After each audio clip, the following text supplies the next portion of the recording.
Here we are on day 10 of our Do Something to Make the World a Better Place project.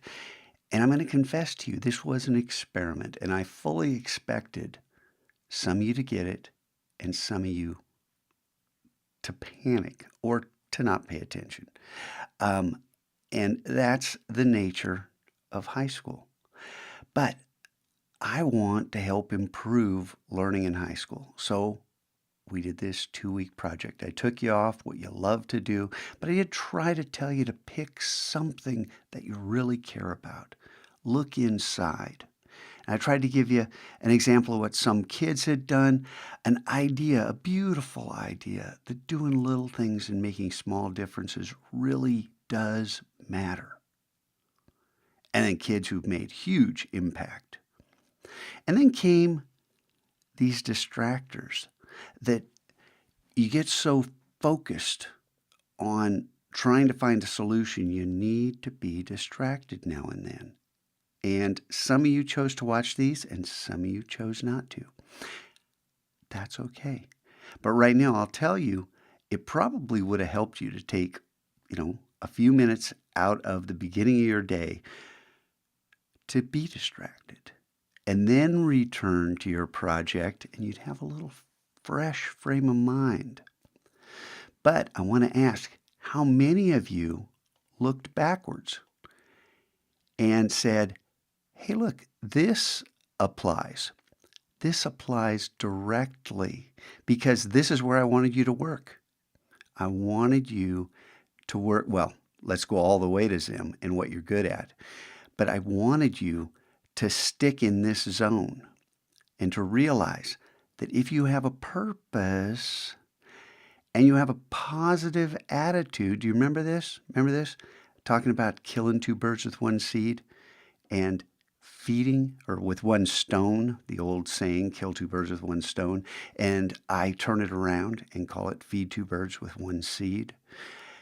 That was why I chose this rather than the gun, and shoot a hole in something. That's not being very proactive. And then resources, and then something wonderful to start you thinking about this Do Something project.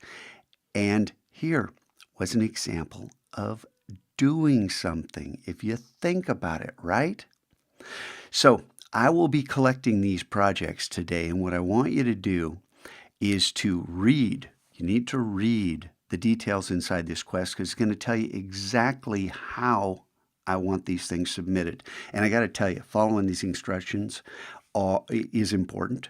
It can save your week or drive it into the ground for those of you who not only did nothing very much, but didn't really try. If you're not following instructions here on this last point, bad choice. So, accept that this was an experiment. Accept that what you did is going to help kids for years to come, because this is going to be one of those things that now becomes an annual project. And we'll do this for a few years. Just like, do you remember the self-portraits? Do you remember the 3 years we did it and the leaps each following year of kids did because they stood on the shoulders of the kids who had the hardest task of all, and that hardest task is to do something for the first time without any other student guidance. Here's what your peers had done before.